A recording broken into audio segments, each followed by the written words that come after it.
The momelotinib is another JAK inhibitor.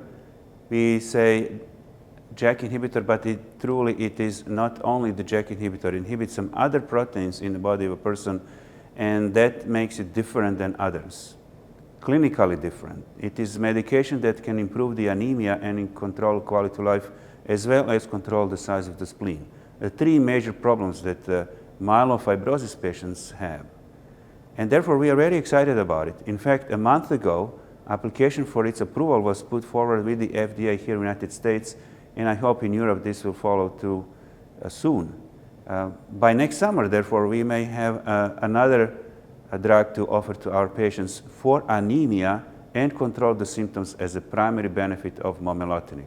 So finally, I should say, in the therapeutic spectrum of medications for myelofibrosis, we may have anemia drug.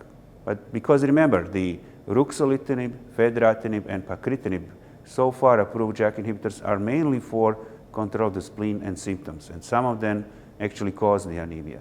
So momelotinib is completely different, and we expect it to be such a valuable asset for us to use in the second-line setting after those approved JAK inhibitors fail for most of our patients. So looking forward to have another very effective, different anemia drug in near future in the United States for myelofibrosis patients.